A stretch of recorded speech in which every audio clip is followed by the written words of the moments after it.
जय हिंद दोस्तों, कैसे हैं आप सब। स्वागत है आपके पास फिर से। देखिए, यूपीएसआई का नोटिफिकेशन क्यों नहीं आ रहा है। बहुत लोग परेशान हैं। सभी लोग सोच रहे हैं कि नोटिफिकेशन आ जाएगा तो हम पढ़ना स्टार्ट कर देंगे, हमारी पढ़ाई को रफ्तार मिल जाएगी, हम और अच्छे से पढ़ना शुरू कर देंगे। नोटिफिकेशन ये चीजें लेकर के आता है, बिल्कुल सही बात है, लेकिन अगर आप नोटिफिकेशन का इंतजार करेंगे तो आपकी पढ़ाई ऐसे ही डिस्टर्ब होती रहेगी। नोटिफिकेशन आएगा, जरूर आएगा, लेकिन उसका भी कारण बताऊंगा कि क्यों नहीं आ रहा है। सबसे पहले तो ये जान लो कि 3 साल का आपको एक्सटेंड मिल गया है, तो आप ये 3 साल का एक्सटेंड मिलने के कारण आप लोगों को एज में तो कोई प्रॉब्लम नहीं होगी। आप लोग इस चीज से बेफिक्र हो गए कि हमारी एज निकल जाएगी, क्योंकि बहुत सारे लोग ऐसे थे जो बिल्कुल पिन पॉइंट पर थे और उनकी एज निकलने वाली थी, लेकिन 3 साल का एक्सटेंड मिलने का उनको बहुत फायदा हुआ, बहुत सभी लोगों को फायदा हुआ।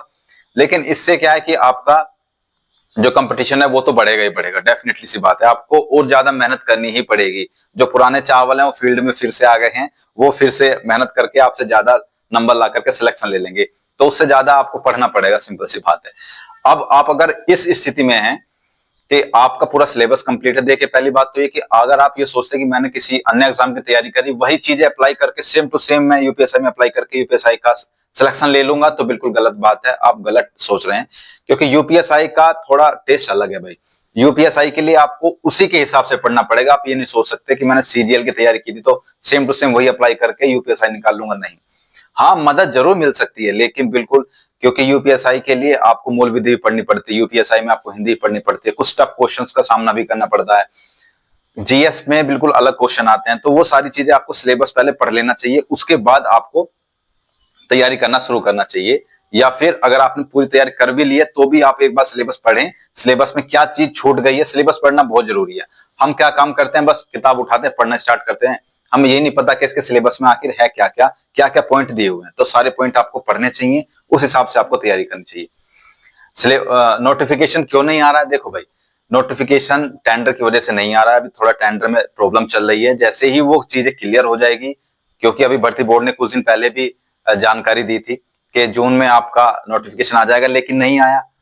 जुलाई चल गई, नोटिफिकेशन नहीं आया, लेकिन हाँ, आ जरूर जाएगा। उसका फायदा भी आप सब लोगों को मिलेगा, क्योंकि आप जितनी देरी होगी आप उतना ही अच्छे से प्रिपेयर कर सकते हैं अपने आप को। ये मत सोचो कि हम पढ़ते पढ़ते बोर हो गए हैं, अब क्या पढ़ें, अभी तो ये पढ़ा था, फिर से पढ़ना पड़ेगा। हाँ, जितनी बार पढ़ना पड़े उतनी बार पढ़ो, रिविजन कितनी भी बार करना पड़े उतनी बार रिविजन करो। रिविजन ही आपको सिलेक्शन दिलाएगा।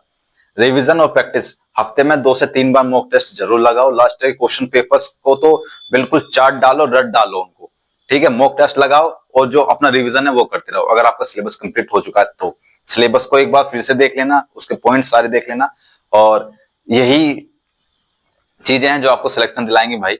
ऐसा ही बनना सबका सपना होता है, ये एक सरकारी नौकरी नहीं होती, ये एक हमारी इज्जत होती है। जितना पसीना भी बहाओगे ना, उतना चमकेंगे आपके कंधे पर स्टार। जब सरकारी नौकरी लग जाएगी, यूपीएसआई आप बन जाओगे, तब बहुत सारे लोग आप सब लोगों को देख करके मोटिवेट होंगे। आपके पेरेंट्स आपको देख करके गर्व फील करेंगे। आपकी वो मेहनत ही वो सारे रंग ला सकती है, अगर आप मेहनत करते हैं तो। और अगर आप दूसरे लोगों की तरह केवल टाइम पास कर रहे हैं, ये सोच रहे हैं कि सिलेक्शन हो गया तो ठीक है, नहीं हुआ तो कोई बात नहीं, तो फिर सिलेक्शन नहीं होगा। तो दोस्त, पढ़ते रहो, मेहनत करते रहो। मिलते हैं अगले वीडियो में, तब तक के लिए जय हिंद।